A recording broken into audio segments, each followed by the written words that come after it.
Perkenalkan, nama saya Jimmy Firwar, saya dari kelas C2. Perkenalkan, nama saya Jonathan Cornelis dari kelas C2. Akun adalah catatan akuntansi individu tentang kenaikan dan penurunan item dalam item aset, kewajiban, atau ekuitas tertentu. Contohnya, perusahaan Sobat SE akan memiliki akun terpisah untuk kas, piutang dagang, hutang dagang, pendapatan jasa, dan beban gaji dan upah dan sebagainya.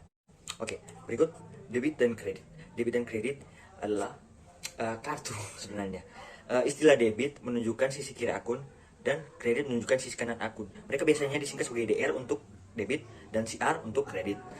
Itu tidak berarti bertambah atau berkurang. Seperti yang umumnya dipikirkan, kami menggunakan istilah debit dan kredit berulang kali dalam proses catatan untuk menjelaskan di mana entry dibuat dalam akun. Misalnya, tindakan memasukkan jumlah di sisi kiri akun itu artinya mendebit, dan membuat entry di sisi kanan akun adalah mengkredit. Prosedur debit dan kredit. Oke.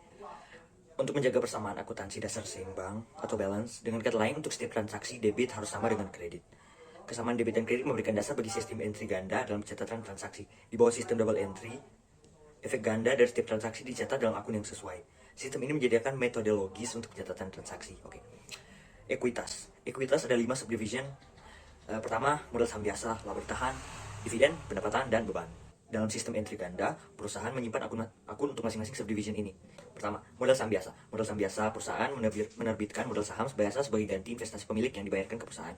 Oke, kedua, laba disimpan. Laba ditahan adalah laba bersih yang disimpan atau ditahan dalam bisnis. Dividen adalah pembagian perusahaan kepada para pemegang sahamnya. Pendapatan dan beban. Tujuan memperoleh pendapatan adalah untuk menguntungkan pemegang saham bisnis. Ketika sebuah perusahaan mengakui pendapatan, ekuitas meningkat. Pendapatan adalah subdivision ekuitas yang memberikan informasi mengapa ekuitas meningkat. Kredit meningkatkan akun pendapatan dan debit menguranginya. Oleh karena itu, pengaruh debit dan kredit pada akun pendapatan sama dengan pengaruhnya terhadap ekuitas. Biaya memiliki efek sebaliknya. Biaya menurunkan ekuitas karena beban menurunkan laba bersih.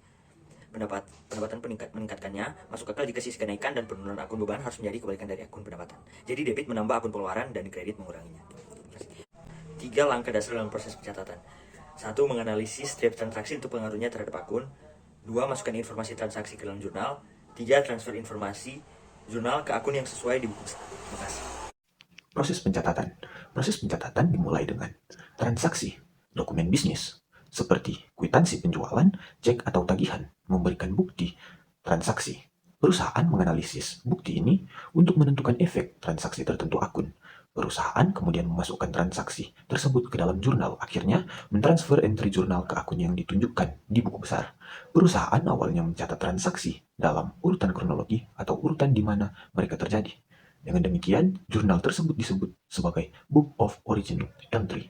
Untuk setiap transaksi, jurnal menunjukkan efek debit dan kredit pada akun tertentu.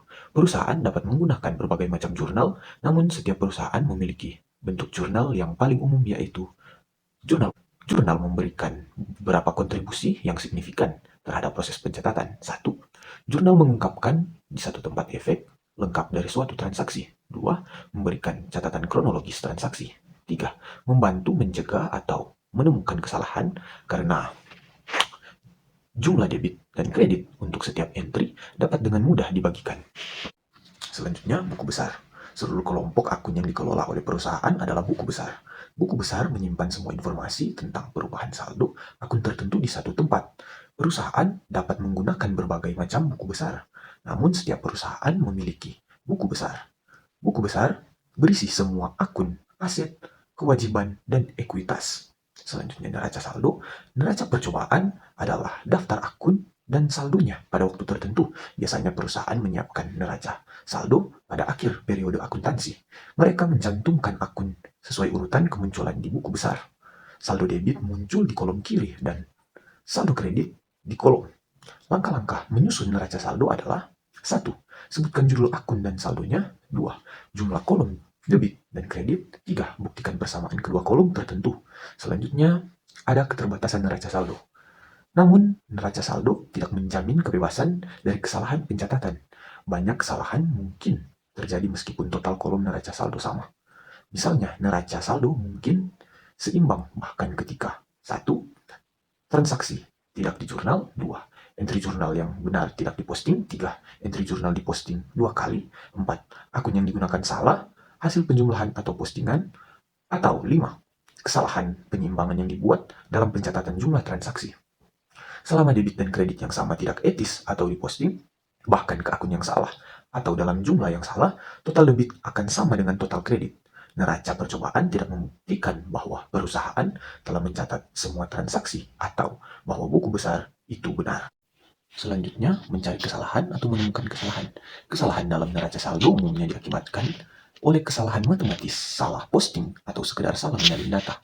Langkah-langkah berikut seringkali membantu. 1. Jika kesalahannya adalah $1, $10, $100, bahkan $1000, tambahkan kembali kolom neraca saldo dan menghitung ulang saldo rekening. 2. Jika error habis dibagi 2, scan neraca saldo untuk melihat apakah ada saldo sama dengan setengah kesalahan telah dimasukkan di kolom yang salah.